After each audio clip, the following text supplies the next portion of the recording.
Aujourd'hui, on vous emmène à Homer, tout au bout de la péninsule de Kenai. L'arrivée sur Homer se fait par une route surplombant cette petite ville de 5000 habitants. Au loin, une fine bande de terre, c'est le Homer Spit, la destination touristique du coin. Le Homer Spit, c'est une route avec de chaque côté des petites cabanes de pêcheurs tout en bois, converties en boutiques souvenirs, restaurants ou encore guichets commerciaux pour excursion.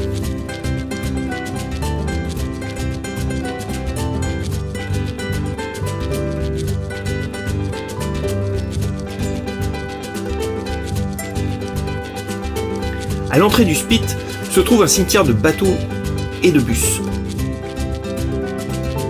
Petit stop Instagram. À l'autre bout du Spit, c'est la Land's End, la fin de la route, le bout de la péninsule. On reste quelques minutes, regarder le balai des bateaux de pêche, faire des allers-retours entre le port du Spit et la baie de Kachemak. Car Homer est surtout connu pour être la capitale mondiale du halibut, ou flétan en français. Les cabanes proposant des sorties de pêche sont légion, et si l'idée de partager un moment de pêche sur un bateau nous a traversé l'esprit, le prix plus de $300 par tête nous en a dissuadés.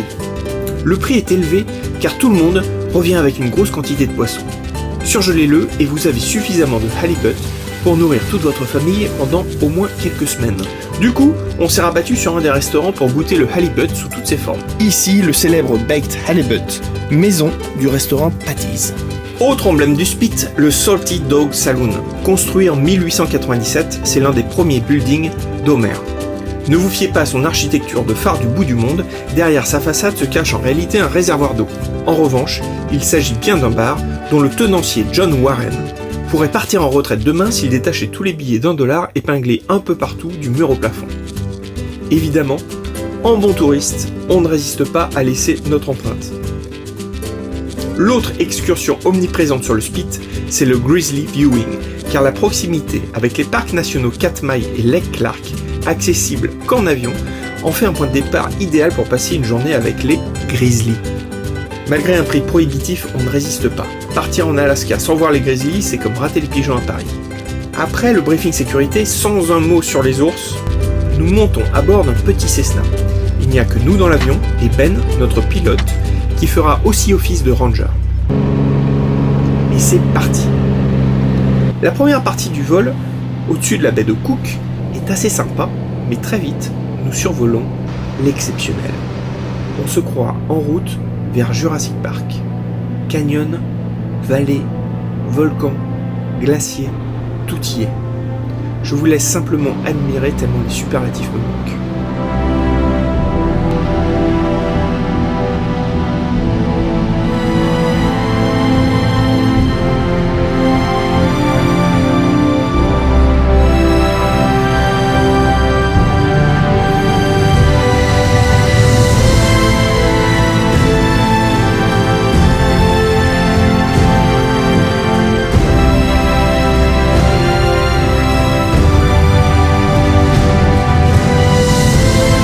Au bout de 45 minutes, nous atteignons notre destination, une plage de sable gris du parc national Lake Clark.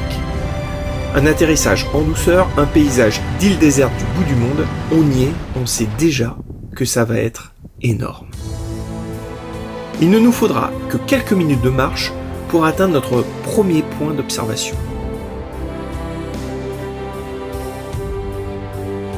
Devant nous, 2 jeunes grizzlies en train de brouter l'herbe de cette prairie.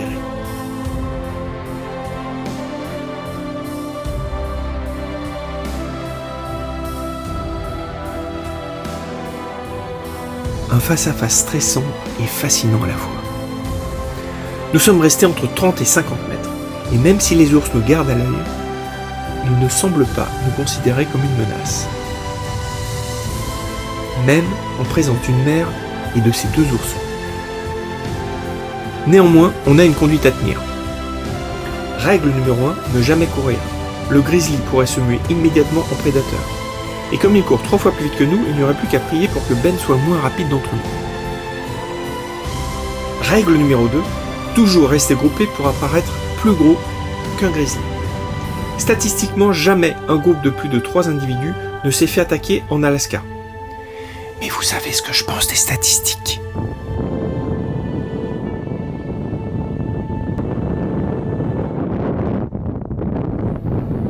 Règle numéro 3.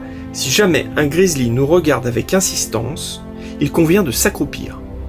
Cela lui montre qu'il est le dominant et ça lui suffit. Ben, notre guide, nous explique que les grizzlies entre eux utilisent ce langage corporel pour éviter l'affrontement.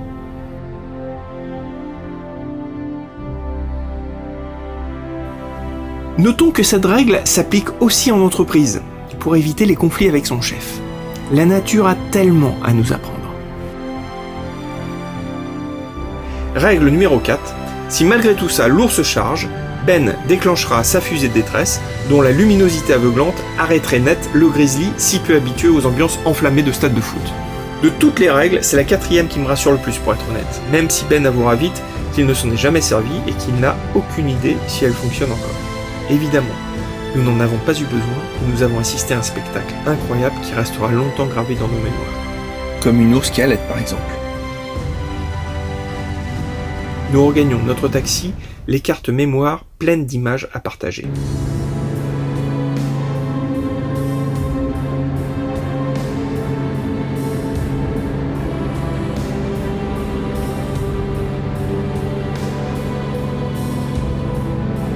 Le vol retour sera encore plus somptueux que l'aller, avec plusieurs tours autour du mont Iliamna. Si proche que nous pouvons même voir les fumerolles s'échapper du volcan. Je vous laisse admirer le paysage autour.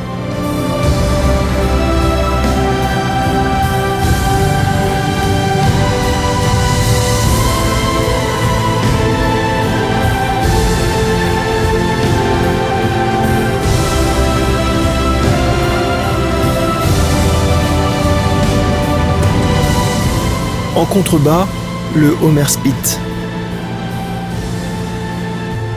Dans le prochain épisode, on vous emmène voir les glaciers du parc national des fjords de Kenai. En attendant, likez la vidéo, abonnez-vous si vous ne l'avez pas encore fait, et faites-nous des commentaires, cette chaîne YouTube est aussi et avant tout la vôtre. À bientôt les amis.